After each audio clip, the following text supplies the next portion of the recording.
Hi friends, welcome to Harmony Hills Home and Garden. I'm Jenny, we're gardening here in Baltimore, Maryland, Zone 7. Today I am getting ready to start my no-dig new flower bed that we're going to be putting in here in the side of our front yard. Come with me and let's see how we're going to tackle this. Very recently we completed a front foundation refresh project, and a lot of the plantings in the front of the house have changed. And we changed the shape of the flower border. And so the next step of the project is to continue the flower border around the corner and then down along the side of our property. And so today is the day we're going to mark out those borders and see where it's going to go. Okay, so don't let the camera lens fool you. This part of our yard is about, let's say it's about 40 feet wide. It looks much bigger on the camera than it really is, but it's really only about 40 feet from the sidewalk over here to the side of our ground. So what we're going to be doing is taking this flower bed, a nice curve along this way, and then we're going to curve it around something like this along here and meet up over here with an old hedge that has recently been taken out and take it all the way to the street. So what I have to do today is lay out the edge where I want the new garden to be, and then get my husband to look at it, make any adjustments required after that conversation, and then start digging in the new edge. Now, you could lay this out using a can of spray paint, or you can use a garden hose, or what I'm going to use is a big long extension cord. And that gives you the opportunity to lay it down, adjust it, kind of look at it, think about it, make any adjustments you need, and then you can go back and either spray paint it in or just go ahead and cut. Depends on your time available for your project today. I might end up spray painting and then cutting back to cut another time tomorrow or the next day. We'll see. Anyway, so I'm going to use this extension cord to lay out what I think might be the new edge of the flower bed.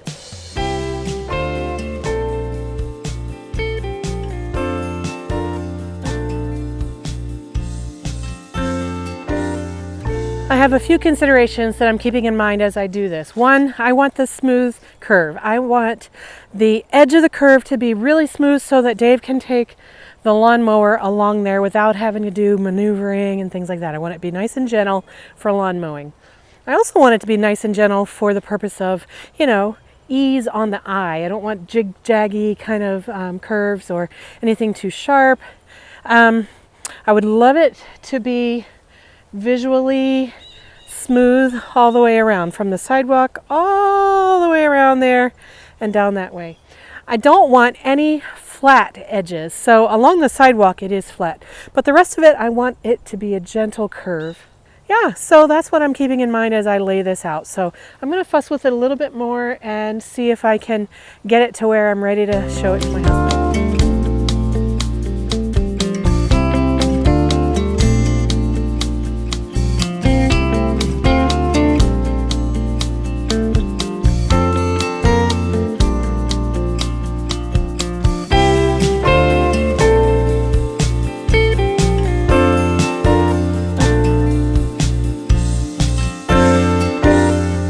I feel like this is pretty close to what I want. Originally, when I put in the new edge on this flower bed about a month or so ago, I picked a spot that I thought was going to be the spot that's closest to the house on the curve, but it turns out I should have made that spot a little more to the left. So it's going to have a different kind of an arc to the curve over here than it does over here. It's going to be a lot more gradual over here, which isn't really what I was going for, but I think when you stand back and look at it, it'll probably be okay, and it can always be changed later.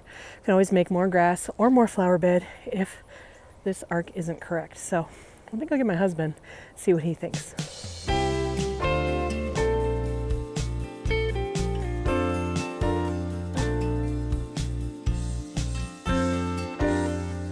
Okay, we got the general manager's approval of the new line, so we're good to go here. So the next step is what I'm going to do is I'm going to use some marking paint and lay out the markings so that if I don't get it all cut, the edge of it today, I'll still be able to remember where it was without leaving my extension cord out overnight.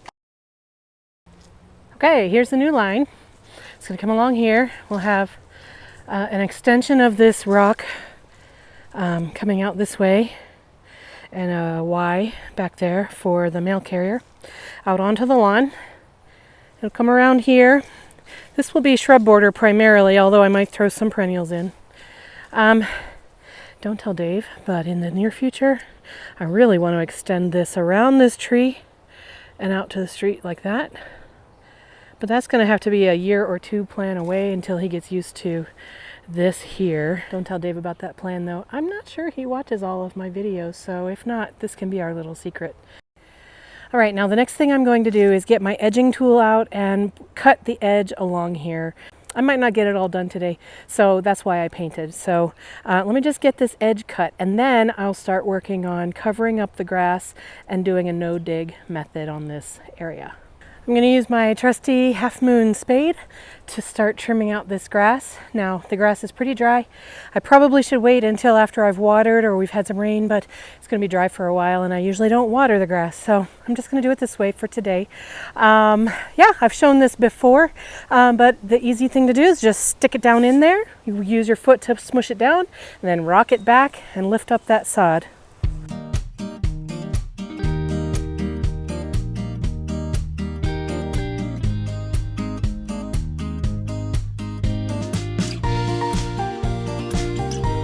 Easy.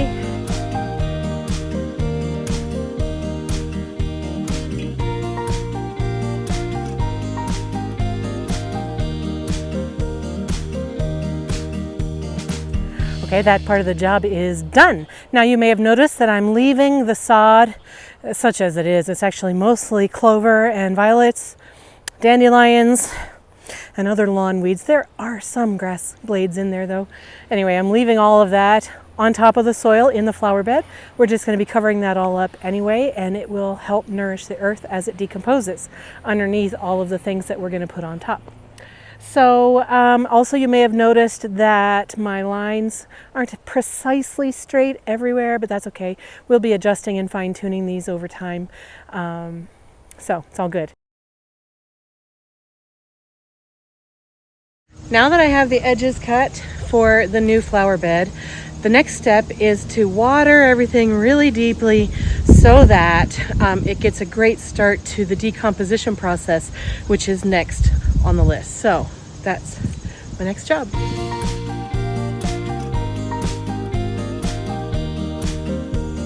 We've been pretty dry here, so our soil is really, really dry.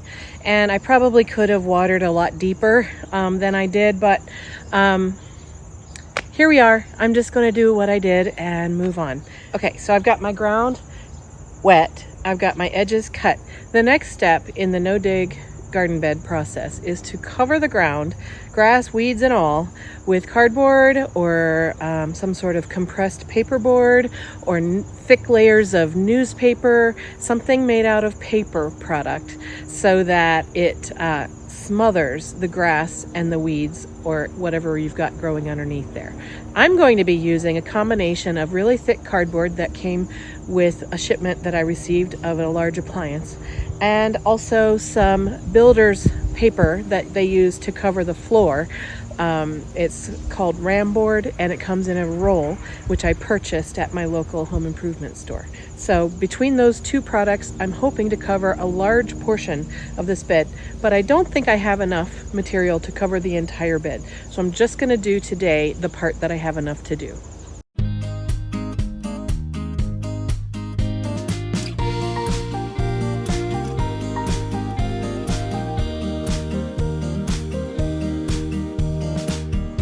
I think I forgot to mention, if you're using cardboard, make sure you're using cardboard that doesn't have any sort of shiny paper stickers on it, no tape, no staples.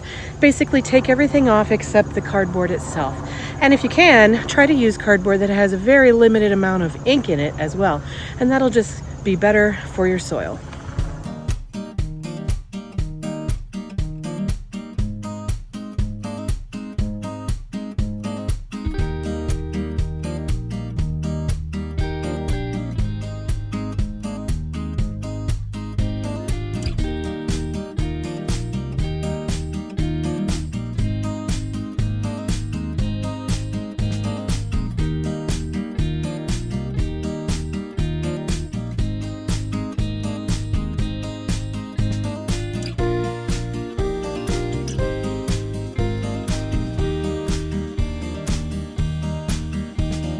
All right, well, I almost, but not quite, got this part of it covered. So I'm gonna go see if I can scrounge some more cardboard somewhere from the basement.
Well, I covered up some of it. It takes so much cardboard to cover an area this big. Scale is so deceiving out here. This is a large property. I just keep forgetting that every time I do a project like this. Anyway, okay, so the next thing, I'm going to wet all this cardboard down because it'll help the materials that I put on top of it stick where I put them. It'll also help start the decomposition process.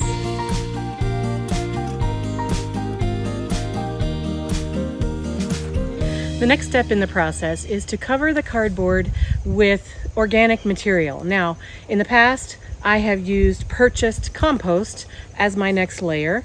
You can also do what's called a lasagna garden, and that's basically, you're not eating lasagna out of this garden. You are creating a garden sandwich of lasagna.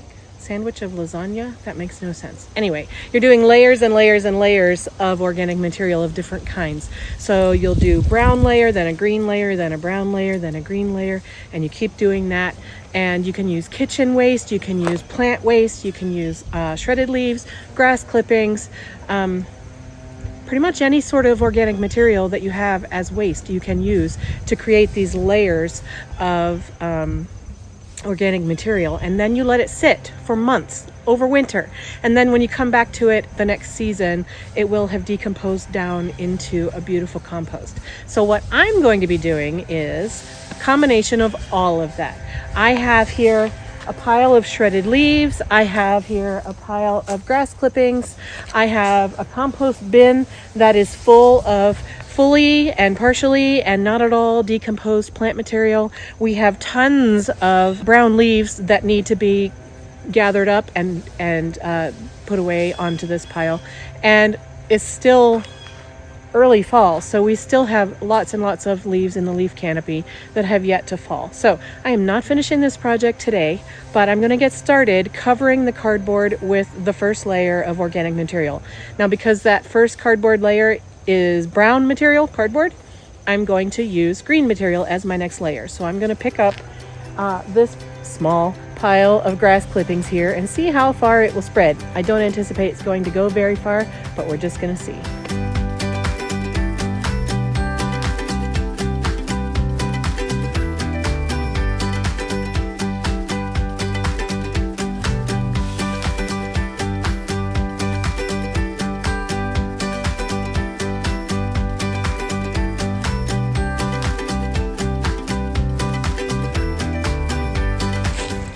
Well, the good news is there's still a little bit more grass clippings in this pile. The bad news is I filled one wheelbarrow. I don't think there's enough to fill another, and I have a large space out there to cover.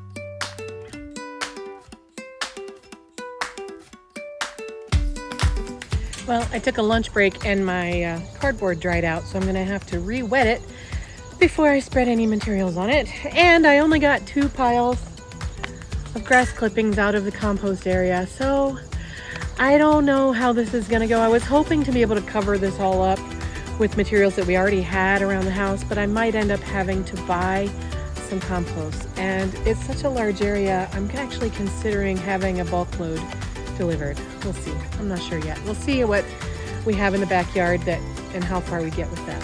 But let me spread this out and see how it looks so far.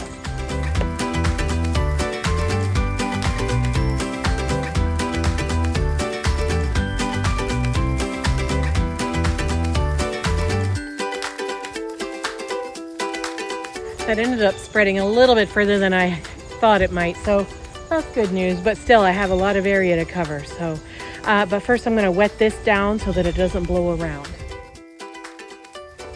Okay, let's go in the backyard and see what else we can find to spread out around here.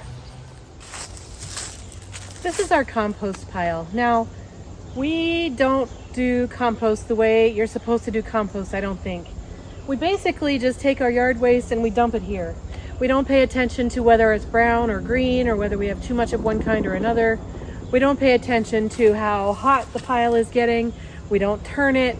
We don't do anything with it. We just dump it in here, and then it eventually decomposes and, it does what it does.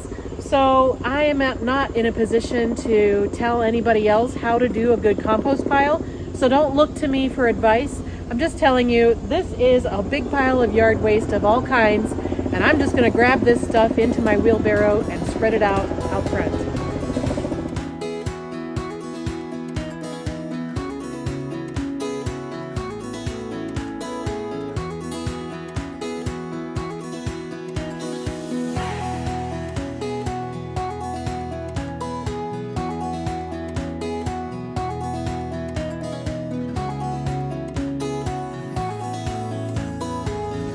So that's 3 loads of raw waste. This is all the plant material waste that we've been putting in for the last few months. I'm going to spread this all out as a base layer.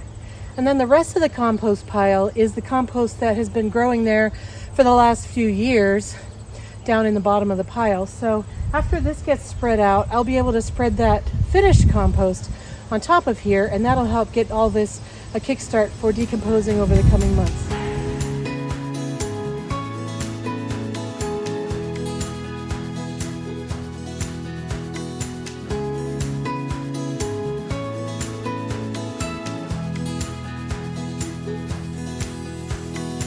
So I've been thinking about my plan for finishing this up. So here's the thing. I really would rather not spend money to bring in mulch or compost for this project. I'd really like to be able to do this with all of the yard waste that we do have on this property in the fall.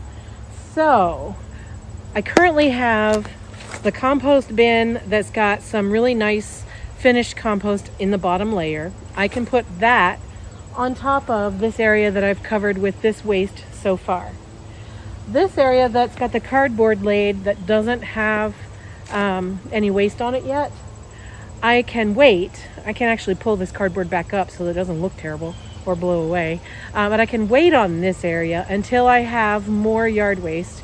I'm definitely going to have more grass clippings. I'm definitely going to have a lot of fallen leaves. And I will have plant material from, cutting perennials back and things like that. So I think what I'm going to do is I'm going to pull up this cardboard that isn't covered right now. I'm going to save it for when I have more yard waste.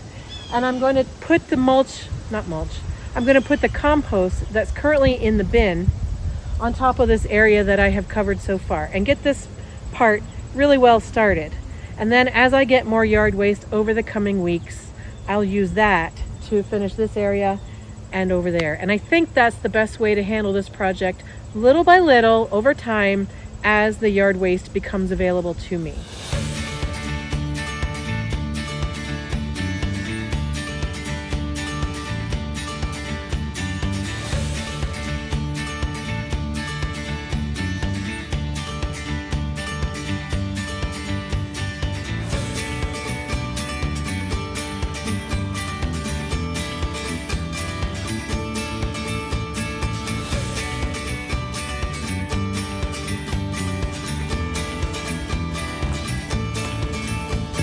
All right, so I've got, let me show you what I've got. All right, so on the back half of this, I have cardboard with partially decomposed grass clippings in a layer that's about, it ranges from about 1 to 2 inches deep all along here. So this is mostly green material that's on its way to decomposing. And on the front half, I have not at all decomposed raw material on the bottom layer. So it's dried stems and leaves and plant material that was at the top of the compost pile that had not started to decompose yet. And then I topped that with some finished compost. So what I'm hoping is that on this side, the finished compost has bacteria and fungi in it that will seep down into the plant material underneath and start to work on decomposing the stuff underneath. And now I'm going to attempt to cover the entire space with dried leaves. And that should make it look a little bit nicer, but also add that dried brown material that is another aspect of what makes good compost.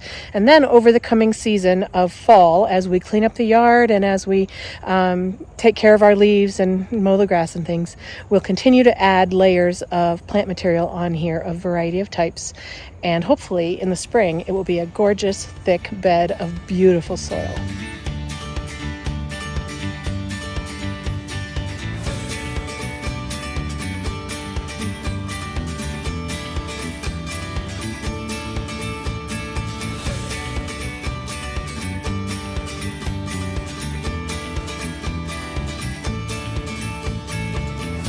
This is the start of my no-dig bed. It's going to be much larger than this when it's finished. And it will be much deeper than this when it's finished as well. This is just the first few layers. I'm going to continue adding grass clippings, compost, shredded leaves, other yard waste onto this pile and in these other areas to create those piles. And hopefully by next spring, hopefully around March, we'll find that we have beautiful planting soil here ready for new perennials, annuals, bulbs, and shrubs. So thank you for joining me today. If you have questions or comments or suggestions for me, please put them down in the comment section down below. Love to hear from you. I hope you have a wonderful day in your garden, friends, and I will see you in another video real soon. Bye.